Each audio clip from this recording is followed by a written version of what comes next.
And if we don't know, guess what? The public certainly does not know. And I just think, like yesterday when I made the statement about making gumbo, you don't put all the ingredients in it, it won't be anything but soup. And what we have to do is go slow. Mayor, I told you a while back I like 42. But my constituents, the people who are calling my office saying no, no, no. Is it that they're misinformed, uninformed? How can I answer that? In November, I have to answer to my vote. And I have to answer to the people. And this says the people of the city. I can't support this. I'm sorry. Thank you. I would hope that we would all answer what is right rather than what the vote is in November. Councilmember Noriega. Thank you, Mayor.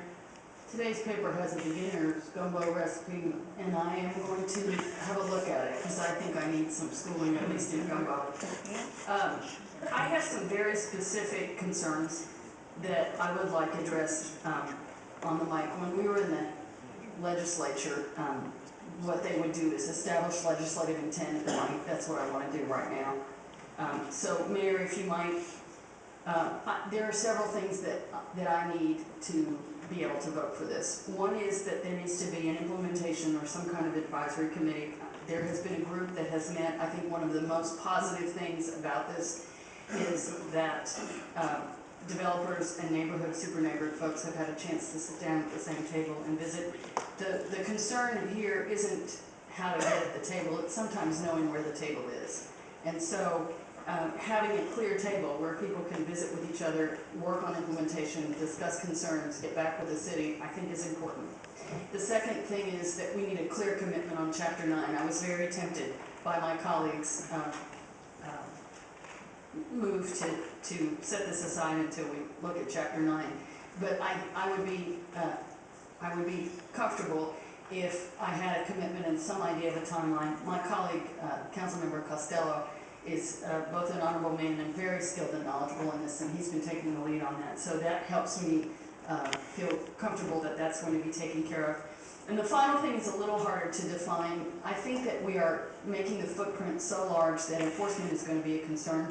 I would like some idea of what our plan is to increase enforcement, to allow enforcement, to figure out how we're going to manage this with the budget situation that we have and a much, much larger area that we need to take care of.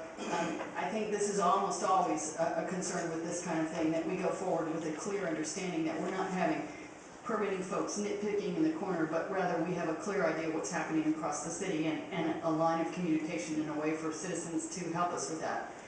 So those are my three concerns that I would like to put on the table and ask for a response to. Thank you, Mayor. The third one, Councilmember, I believe, was the issue of enforcement, and I would submit that the majority of the enforcement issues, from mailboxes and sidewalks to other things that have been discussed, have nothing to do with Chapter 42. We clearly understand that lots of things have happened in the city over the years that shouldn't have happened, and often things pass muster in the permitting office, and then once they're constructed and we go on, property owners come back and amend things, whether that is filling in swales in front of their property to putting up manufactured no parking signs and so forth.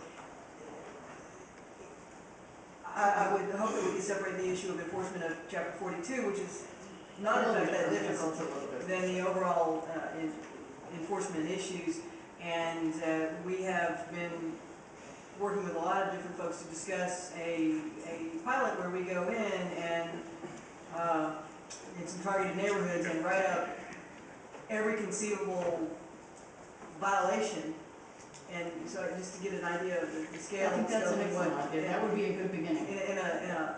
You know, the dollar value assigned to that and what we would need to do in order to enforce that. So we're moving in that direction. Good. The issue of an ongoing continued group, we have the working group of Jane Cahill, Tamara Bell, Ed Robinson, Casey Morgan, Troy Wood, David Hale, that has been in the room crafting these compromises. I certainly expect that they will continue to serve as a working group as issues come up, although I would leave it to the Super Neighborhood Council to determine who their three representatives are. Again, Cahill, Bell, and Robinson today speak for them, but they wouldn't have the ability to do that. But from the builder side, Morgan, Wood, and Hale, and we will convene them as requested and as needed, and make sure that any,